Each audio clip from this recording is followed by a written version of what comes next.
we do two things like grazing cover crop, as shown here, and maybe my favorite rotation is where we like interseed over with our like fall brassicas and eco crop, and then some sheep in there in the spring. And then I guess I would say our less successful is just keeping in mind with like safety is trying to get an overwinter cover crop in early enough to get enough growth before the winter, and then just quickly grazing the sheep on it before having to plant into it in the spring.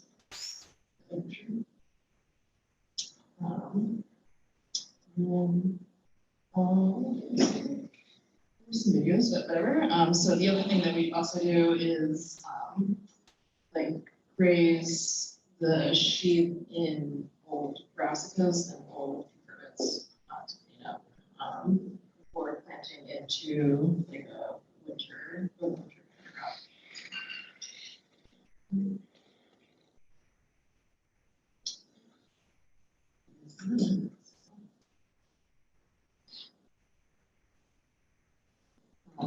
So before and after situation. And then after we graze the brassicas, usually I will film them. And that helps. Sometimes they'll like keep it down to more of a just a stump in the ground, but sometimes they don't. And then kind of the other thing is we have like 6 tunnels, combination of high tunnels and like these like more caterpillar structure tunnels, and then usually over winter just to send animals in.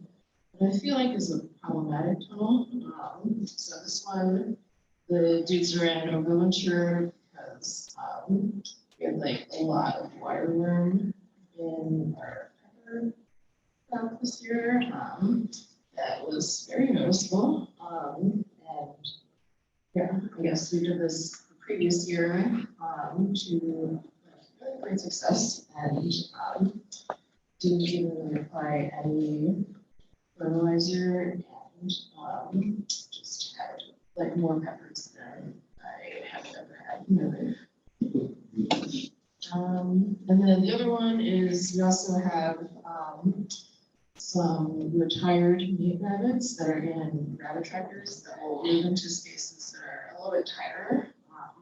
So maybe it's just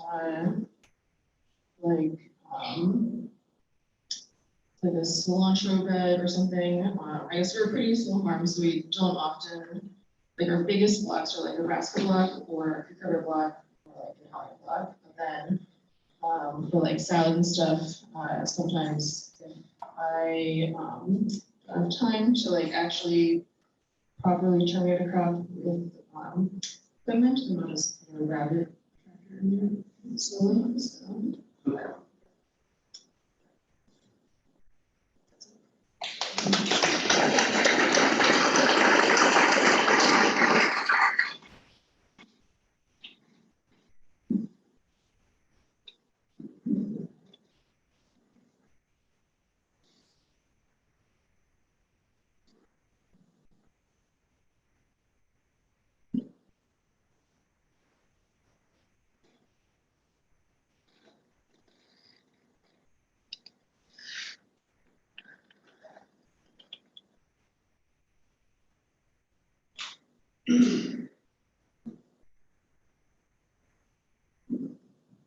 Hello. Let's see, my wife Janine Bradwin and I grow at Kirsop Farm, which is in Rochester, about 60 miles south of here. And we farm about 80 or so acres.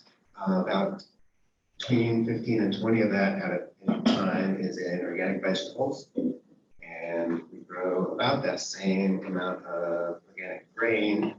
And we raise organic pastured broilers, a smaller number of laying hens also, but we're licensed by the state to raise and process 20,000 broilers, and we're working at half that right now. We process them on site.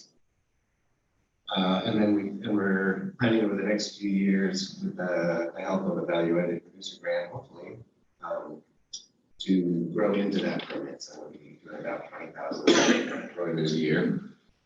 And then we have a flock of 36 ewes, a few different breeds, about half of them are Icelandics. And we've got a few Jacobs and some South Downs and a whole bunch, about half, but a lot of them at this point are crosses. All those. And we sell the lamb and we tan hides and yarn.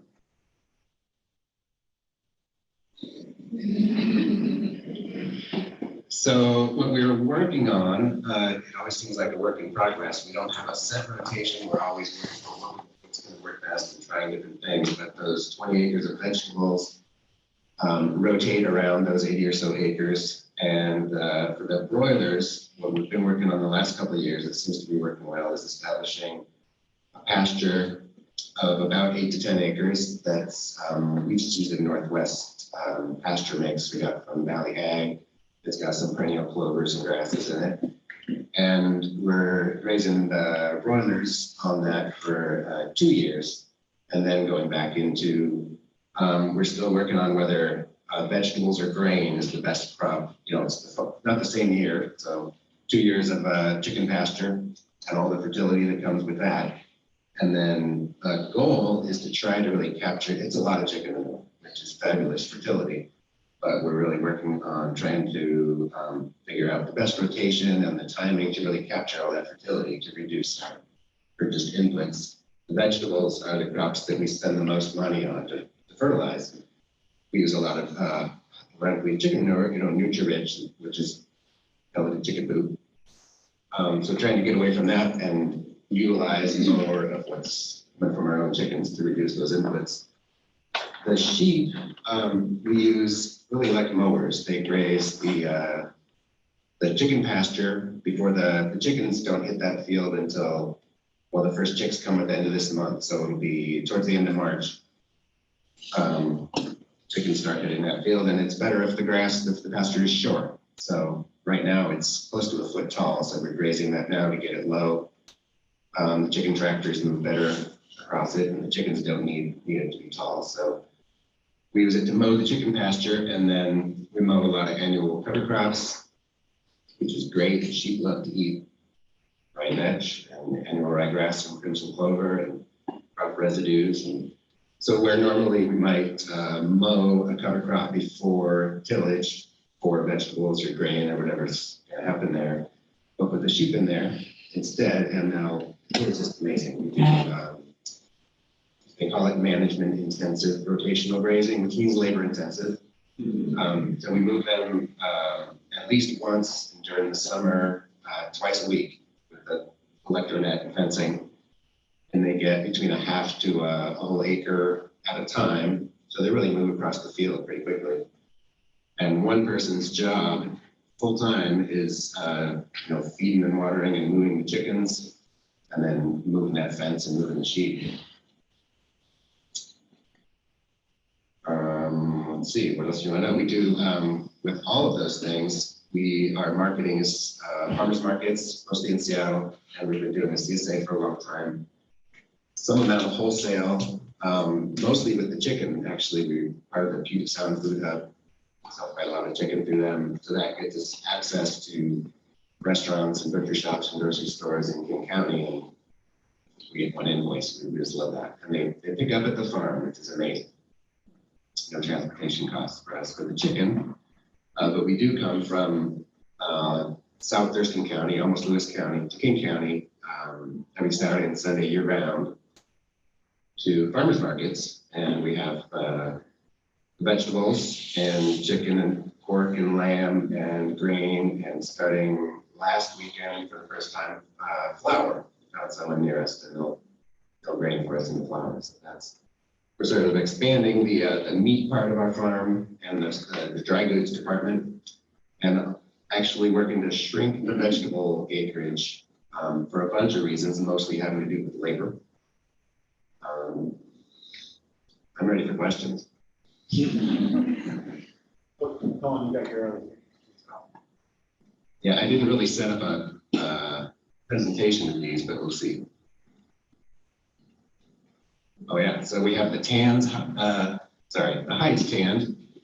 And there they are, just back from the tannery, left around the living room. sheep grazing, I think that is chicken pasture. So not all of our fields are contiguous, so sometimes when we need to move them from one field to another, the farm's broken up in about half a dozen fields, various sizes divided by creeks and riparian areas and stuff like that. So sometimes we have to trailer them. And the ewes that have been around a while, they know what's going on. They know the trailer means we're going to better grass. So they pretty much open the gate and they jump in. As my son, Jonas, helping out.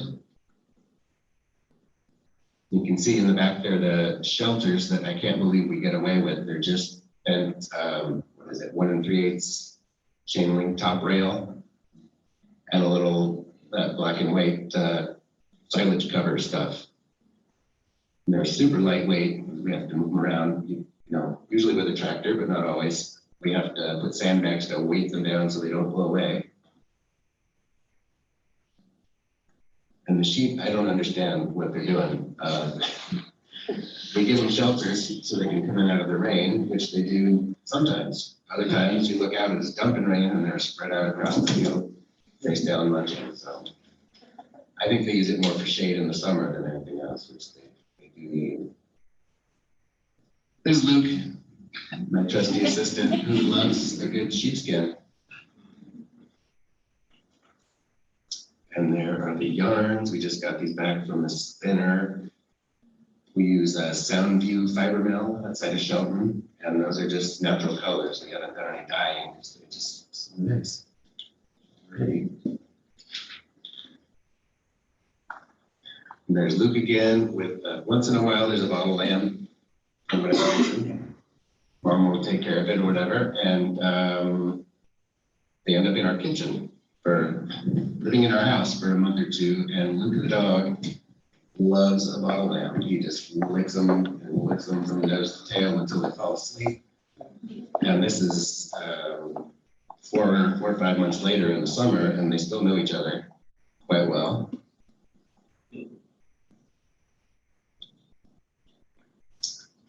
There's a few of our sheep. That crazy looking one is a Jacob's. Really exciting horns. And they are great recyclers. They really help us feel better when we're culling things. Like, it's okay, sheep will love it. And things that come back from the farmer's market that didn't sell. One of our favorite lines at the farmer's market, bunch carrots are a really, certainly our most important vegetable crop.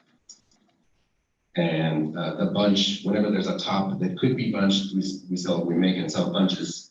But nobody wants the tops. So at the farmer's market, someone buys a bunch of carrots. Say, can I top those for you and feed the sheep? And everybody wants to feed the sheep. So we come home with boxes and boxes of carrot tops. These, of course, are the culls from just a couple days ago. And this was the first lamb of the lambing season born yesterday. And the mom is a cross, a 3-way cross of all 3 of those breeds. And these are the only chickens on site at the moment. Like I said, the meat chickens start coming 400 chicks a week starting at the end of this month. So these are the layers we have on site at the moment. The coops are the same. It's 12 by 20 and tubing, chicken wire on the sides. The exception with this one is these are layers, of course, so there's a nest box and a roost in there. And only about 60 adult hens, whereas with the meat chickens, we put 200 3-week-old chicks in there and raise them for 7 weeks or 10 weeks old. And it's full by the time we harvest them, but plenty spacious for most of the time.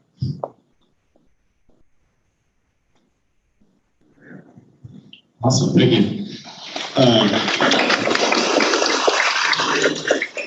gonna start off with a question. So I had a question. You both mentioned feeding cover crops. So I guess I'm thinking about like how much do you use for annuals or cover crops or multi-use crops for animal food versus sort of establishing like a pasture or more perennial thing. I know you mentioned the perennial pasture with your chickens, but you didn't mention sort of sheep on there. So, are you intentionally planting cover crops, or I don't know if you can call them cover crops at that point, but annual fodder crops? Well, so in our case, we are blessed, fortunate to have kind of a lot of acreage. We farmed on not enough for a long time, and then we're able to move into this bigger farm about 10 years ago. And so we do have some parts of the farm that are in permanent pasture because they're either too steep or too wet or whatever. So we've always got some permanent pasture to go to. And then also a fair number of acres that are just in cover crops for a season to rest, but we use annuals for that and graze them and hay them. And this last year we did a good bit of, it was annual ryegrass and crimson clover that we grazed in the spring, and then it came back, and then we got a really good, I guess you'd call it a second cutting of hay. First cutting been done by the sheep. And then the only perennial cover crops we plant like that are the chicken pasture, which is for 2 years, and then. Yes, so we have like permanent pasture. So our farm is like next to a river, so there's a lot of like, I guess the only way we could afford it was next to a river. And so there are a lot of like, I guess we like squared off the field to make it best for vegetables, and then the rest is pasture. So the sheep are mostly there in the summer, and then just like come up to the vegetables when there's like a job for them. But I guess, let's see, so our rotation is, I guess first year is usually some sort of brassica or allium or cucurbit, and then second year is like a lighter vegetable like salad or roots, or I guess we grow a lot of soybeans for edamame and for a seed crop. And then the next year is fallow, so we usually put some sort of annual cover crop there, and then that fall I'll apply compost. We also do like an inch or so, and then I guess on top of that I'll put some sort of like winter kill cover crop. Worked really well this year, so we have all the oats and peas have died, and then we're like back. So yes.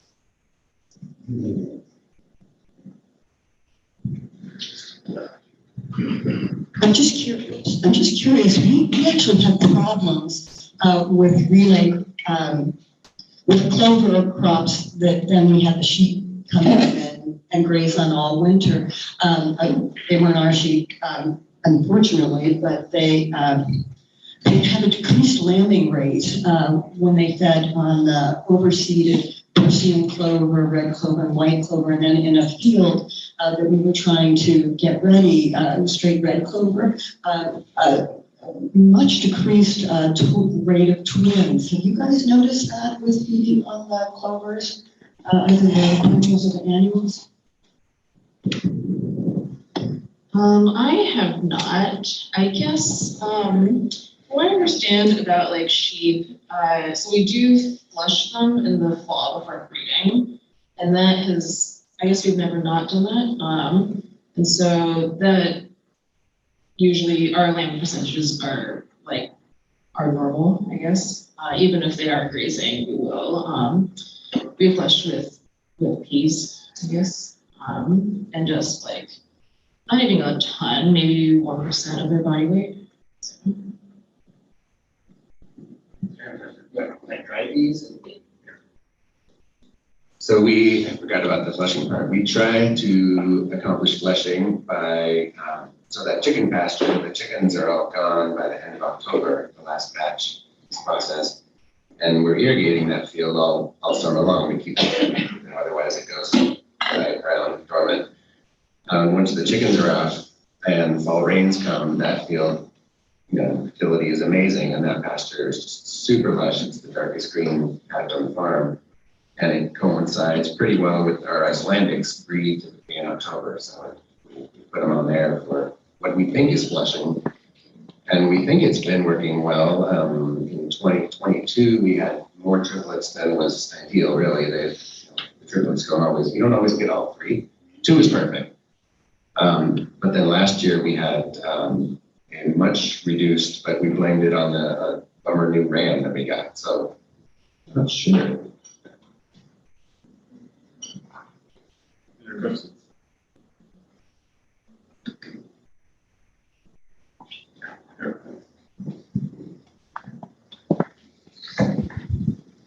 Yeah, I have a question about the grain store on the farm. How does that fit? Is that mostly for flour production, or is some of that used for feed? And you also grow other crops as well?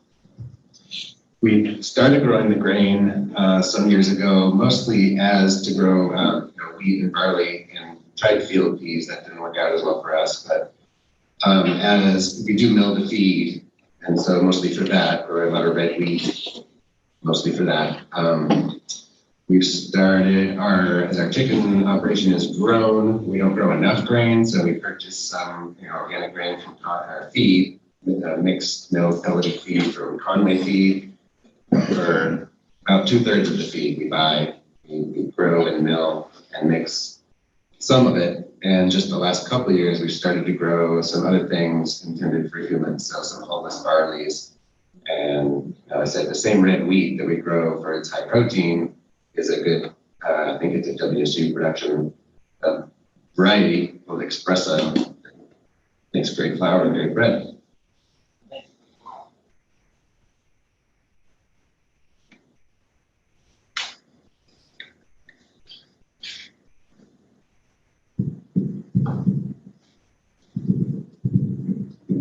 I'm wondering how you guys, or what you've seen in terms of change in pest and disease issues with animal integration and with perennialization, like over time, what things were like at the beginning versus how they are now.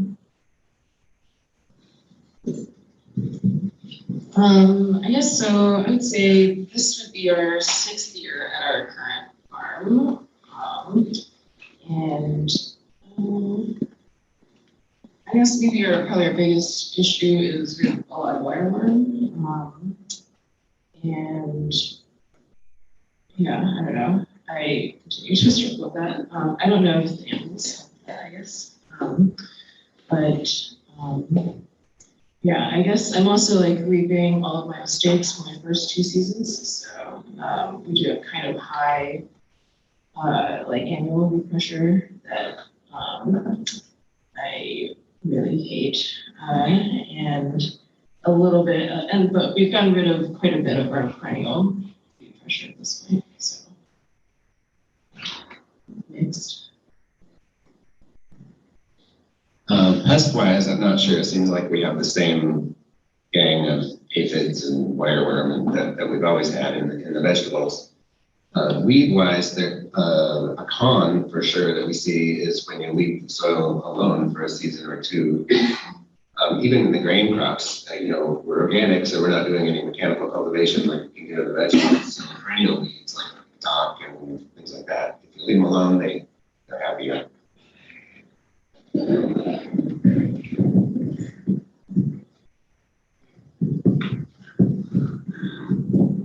Anybody else?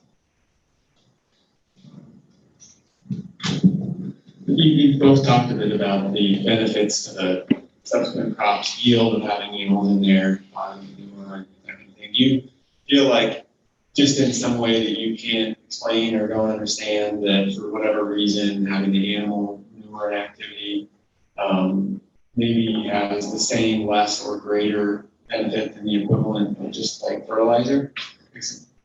You understand that question?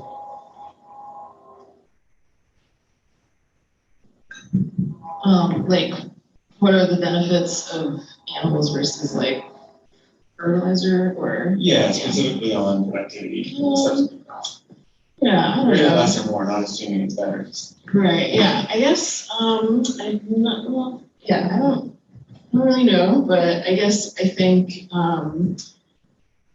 mostly I really like having animals, yes, and then it is a component that, we do have a hard time finding enough labor, and that's like something that people always mention is like the ability to work with both, I guess. So I don't know if we have demonstrated benefits of yield on actual crops, but kind of helps the joy of the people. I would agree about the joy part for sure. There's just nothing cuter than a baby lamb with its little tail. Just love them. I'm not sure if we make any money on the sheep directly. They maybe are paying their own way, but they definitely help us manage the rest of the farm and mowers and that kind of thing. So hard to calculate, but we love having them around for sure. And it helps at the farmer's market. We have, a really diverse spread, lots of interesting things, and everyone that walks by reaches out and pets the lamb hides. Occasionally we sell one, but it definitely brings attention to the staff. Probably helps sell carrots.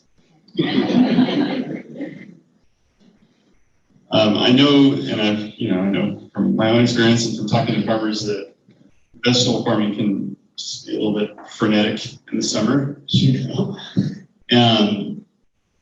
Do animals make that more difficult? Like you get the escapee or something like that at the wrong time? I mean, do you have any advice maybe for managing both things at the same time?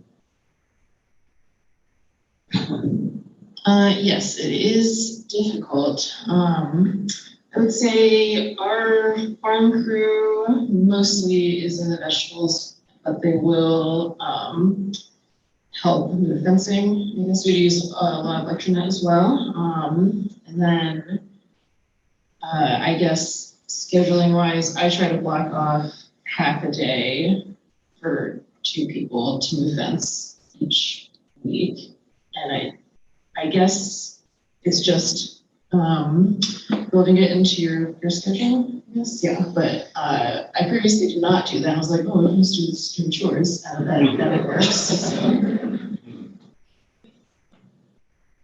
It's so mostly, well, it's a management headache, as you mentioned, for sure. One of the results of that is we're scaling back vegetables. It's the most, labor and management intensive. It's the biggest, most crazy making thing is vegetables. So as I mentioned, we're slowly replacing at least some of the vegetable acreage with animals and grain. One thing we do, and this is for a food safety reason, also as well as a management reason, is we have separate crews. Like there's one guy doing the daily animal chores, and he's not doing vegetable work. And the vegetable crew only does vegetable work, and they're never walking through manure. The tractors and trucks that do the vegetable work are never driving out into the poopy field, and vice versa. We've got the tractors we use for working the animals don't then go cultivating carrots or something like that. My wife and I are busy, once we get going, 2 to 4 days a week just processing chickens, at least 4 or half days a week. So we're kind of, our vegetable crew has to be mostly self-managed. Like we do a lot of texting a work list for the next day, the night before, and at this point, the handful we have been with us for a while and can just go with that. Not need a lot of hands-on management. They might benefit from some more than they get. That was a really important point about the food safety. That was one of my questions too. So, are there other things where food safety sort of directs how you're doing, like how animals, I guess, complicate food safety? You guys can talk about what you do around that. That's a good example with the tractors and the crews completely separated. Yeah, it's mostly trying not to cross the streams, as they say. Yeah, I guess you try to make people wash their shoes, that's really the big thing. And then, I guess I end up doing most of the animal management myself, and so I just have separate, for sure animal only shoes. And then for in the field, typically if the animals are in the vegetables, I guess it's on cover crop or on old crops that are like going into another cover crop situation. So like there isn't usually, we're not like gonna plant salad there. Or it's like they're going to be on cover crop that will be turned into vegetables that have a really long season, like winter squash. And I So just, you pretty much follow sort of the 120-day or 90-day harvest as if you were just applied. yes, yeah. Seems safe.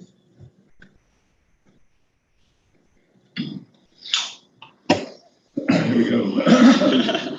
Since we're talking about soils, what measures or indicators, if any, do you use to measure your soil quality, like soil testing and so on? And how does any of that information influence your decision-making process? And you spoke at Kirsop Farm about still in the decision-making process about how to rotate after your chickens. And then after that, the question would be, in the 10 years or how long you've been at your farm, what trends have you noticed in soil quality? What changes or what things have worked or haven't worked for you in terms of soil quality, soil fertility, soil issues? Your field, for example, is one measure of whether you operate within that kind of thing.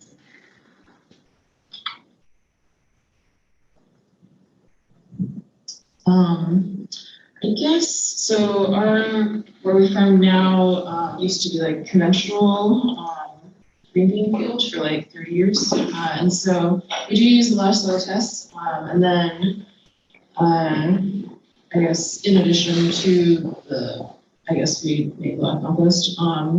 We do like a custom fertilizer mix every year on the reflection of that soil test. There are a lot of like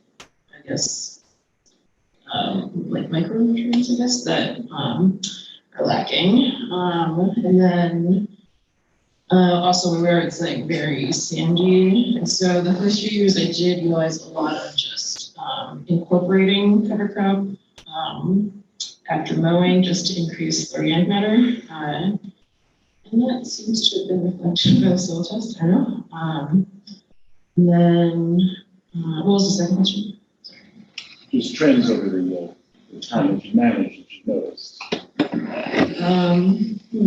I guess we are using less fertilizer, I guess. And then we have also gotten a lot better at making compost. So I think compost is much better.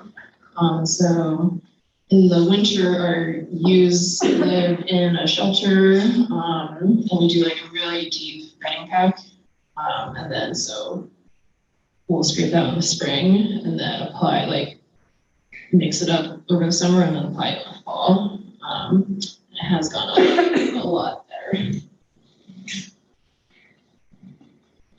So because we moved the chicken pasture around a lot, it's not like we have fields that have been, getting chicken treatment for a bunch of years.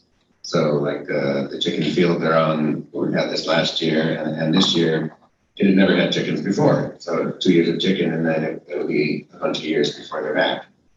One thing that we do see in our soil tests, we test every spring, is the phosphorus seems to be really high. So we may need to move to, when we do apply purchased amendments, sources of nitrogen that don't also come with a lot of phosphorus. Like sometimes we've used a 712, I think it's just soybean meal is what it is, but they sell it as a leafy green special. So things like that I anticipate.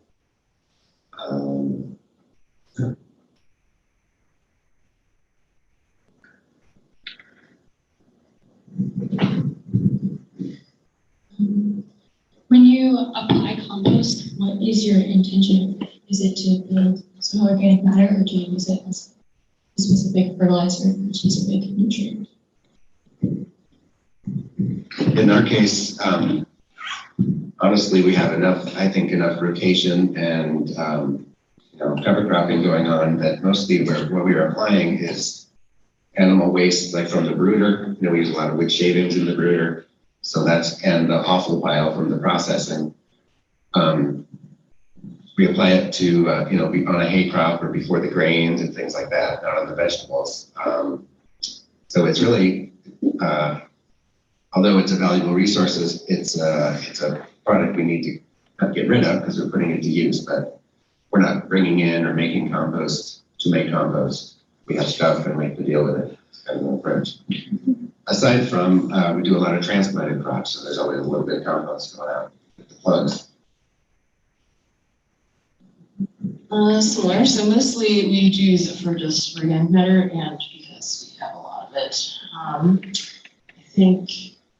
I guess maybe the struggle is at our scale, typically you see like, if you're like 2 acres production or less, or maybe like between around an acre, like the intensive vegetable production you see is like permanent bed sort of situation, and then like you're putting compost on, and then you're like seeding into it or transplanting into it. I guess, and that requires quite a bit of labor that we don't have. And so I've never used compost that way, even though we could.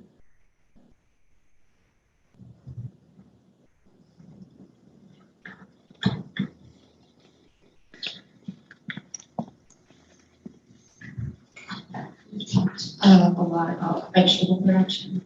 A lot of us appreciate how complicated and careful that can be. I'm so interested in hearing about your fiber and how you take advantage of markets for that. I mean, as a really specialized product, like the pelts or the yarn, and do you feel like you're fully taking advantage of those, the market for those products maybe as a higher value thing, or is that very hard to do? To pay for all this complication. Yeah, so I guess so we do make we do make yarn, and then in addition to vegetables, I'm like kind of undecided about this part of my life. So I guess I kind of came into farming, came into sheep and came into natural dyes through the hand knitting market. So we do have like a full farm line that in addition to wool from our sheep, we buy wool from other friends, I guess, and then make like a full line of different weights. And so in the past, when I was less tired, I would do a lot of like specifically like yarn shows and wholesale, or and then we also have like a yarn CSA sort of situation where we send. It's actually kind of fun. It's like all over the country, I guess, and then we send yarn 3 times a year to people. And I guess kind of the trouble with yarn, well, I guess the benefit was like the days of yarn is in the winter when there are like fewer vegetables. And then because we do dye it, there's like, you're like opening up a little bit more of the market, like the more value you add to it, right? And so I guess doing all of the events is probably the highest value of the yarn that I think I can do. Kind of the trouble is it is a little bit inconsistent, right? Like we only have so much a year, and then if you like sell to like a yarn store, they kind of want it to be like very consistent, which is impossible in many ways. And then it is like we could scale it up, but then I'd have to scale back something else. And similarly with Colin, our sheep pay for themselves, and yeah, like the sale of, we mostly sell lamb whole and half, I guess, custom. So that roughly covers their costs. And then anything we make with yarn is like the cream. And sometimes there's not very much. So the yarn and the hides are definitely, I feel, necessary to help the sheep at least break even. We definitely sell the meat. We have it all USDA processed these days and sell it all retail by the cut. especially having these small breeds, you know, the lamb chops are, we charge as much as we can. We don't have a lamb, sheep certified organic, because it would just be more paperwork and more fees, and we'd have to charge it even more. We're charging as much as we possibly could. And same with the yarn. We sell it all retail at the farmer's market, and often it feels like you never sell yarn, and then we're out of yarn. Wow. So, you know, it trickles out over the year. It's nice to have non-perishable products like that. Feels a lot different than lettuce. All right, one more question. I know you just said your sheep weren't certified organic, but are either of you certified organic? Because we had goats and just like trying to deal with the vetting and turn it on a regular basis was really hard, and then tracking it for organic cert was more impossible. So I'm wondering also how you're getting your vetting to break down in a way that's manageable to get it on your field too. We don't really do an active churned compost pile with temperature tracking like we used to do that when we were just vegetable farmers. We would bring in manure from somewhere else and do that. But we treat it like raw manure and use the 120 day restriction.